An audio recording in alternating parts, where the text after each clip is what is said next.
ರೈತ ರತ್ನ ತಿರುಗೂರು ಶಾಂತಕುಮಾರ್ ಅವರು ನಮ್ಮ ಜಿಲ್ಲೆಗೆ, ಚಿಕ್ಕಬಳ್ಳಾಪುರ ಜಿಲ್ಲೆಗೆ ಬಂದು ರೈತರಿಗೆ ಮಾಡಬೇಕು, ಒಳ್ಳೆಯ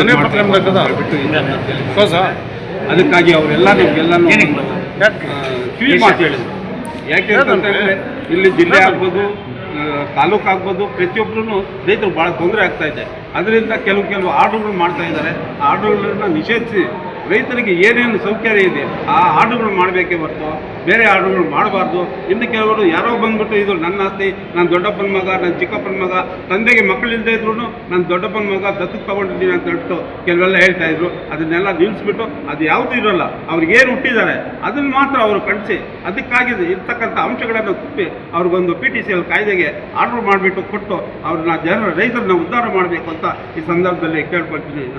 ನೀವೇನಾಗಿದ್ದೀರಿ ಸರ್ ಇವತ್ತು? ನಾನಿವತ್ತು ಈ ಕಿಸಾನ್ ಇದರಲ್ಲಿ ಕೆಲಸ ಮಾಡೋದಕ್ಕೆ ಬಂದಿದ್ದೀನಿ ಸರ್. ಯಾಕೆಂತ ಹೇಳಿದ್ರೆ ಪ್ರತಿಯೊಂದು ಕಡೆಯೂ 53 ಆಗ್ಬೋದು, 96ರಲ್ಲಿ ಕೊಟ್ಟಿರ್ತಕ್ಕಂಥ ಸಾಗುವಳಿ ಚೀಟಿ ಈಗ ಕೊಟ್ಟೇ ಇಲ್ಲ. ಅದಕ್ಕಾಗಿರ್ತಕ್ಕಂಥ ಒಂದು ಈ ಕಮಿಟಿ ಮೆಂಬರ್ಗಳು ಮಾಡಿ 53, 57 ಅಪ್ಲಿಕೇಶನ್ಗಳನ್ನ ಮಂಜೂರು ಮಾಡಬೇಕು, ಕಮಿಟಿ ಮೆಂಬರ್ಗಳು ಮಾಡಿ ಅವ್ರಿಗೆ ರೈತರಿಗೆ ಹಕ್ಕುಪತ್ರ ನೀಡಬೇಕು ಅಂತ ಹೇಳಿ ಸಂದರ್ಭದಲ್ಲಿ ಹೇಳಬೇಕು. ಸರಿ ಸರ್, ಕೊಡಬೇಕು ಅಂತೇಳಿ ಈಗಾಗಲೇ ಹೋರಾಟ ನಡೀತಾ ಇದೆ. ನೀವೇನು ಹೇಳಕ್ಕೆ ಇಷ್ಟಪಡ್ತೀವಿ? ಈಗಾಗಲೇ ನಾವು ನಮ್ಮ ಜಿಲ್ಲೆಯಲ್ಲಿ ಎಲ್ಲ ಜಿಲ್ಲೆಗಳಲ್ಲೂ ಕೂಡ ಹೈನುಗಾರಿಕೆ ಪ್ರೋತ್ಸಾಹಧನ ₹5 ಕಳೆದ 12 ತಿಂಗಳಿಂದ ಈ ಸರ್ಕಾರ ಕೊಟ್ಟಿಲ್ಲ. ಸುಮಾರು 1,000 ಕೋಟಿ ರೂಪಾಯಿ ಬಾಕಿ ಹಿಡಿದಿದೆ. 34 ಲಕ್ಷ ಜನ ಮಹಿಳೆಯರಿಗೆ ಬರಬೇಕಾಗಿಲ್ಲ.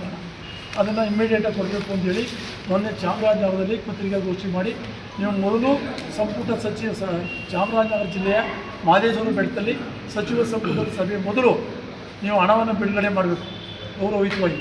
ಇಲ್ಲಾಂದರೆ ಸಚಿವ ಸಂಪುಟ ಸಭೆಗೆ ಕಪ್ಪು ಬಾವುಟ ಪ್ರದರ್ಶನ ಮಾಡ್ತೀವಿ ಅಂತ ನಾವು ಹೇಳಿದ್ದೀವಿ. ನಂಬರ್ 1. ಎರಡನೇದಾಗಿ ಕಳೆದ ಚುನಾವಣೆಯಲ್ಲಿ ಇದೇ ಮುಖ್ಯಮಂತ್ರಿಗಳು ಏನು ₹5 ಇರ್ತಕ್ಕಂಥ ಪ್ರೋತ್ಸಾಹಧನವನ್ನು ₹10 ಮಾಡ್ತೀನಿ ಅಂತೇಳಿ ಚುನಾವಣಾ ಪ್ರಣಾಳಿಕೆಯಲ್ಲಿ ಭರವಸೆ ಕೊಟ್ಟಿದ್ದರು.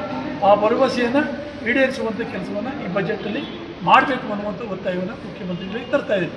ಮತ್ತು ಈ ಸರ್ಕಾರ ಬಂದ ಮೇಲೆ ರೈತರಿಗೆ ಕಿಸಾನ್ ಸಮ್ಮಾನ್ ಯೋಜನೆ ರಾಜ್ಯ ಸರ್ಕಾರ ₹4,000 ಕೊಡ್ತಾಯಿದ್ರು, ಅದನ್ನು ನಿಲ್ಲಿಸಿದ್ದಾರೆ.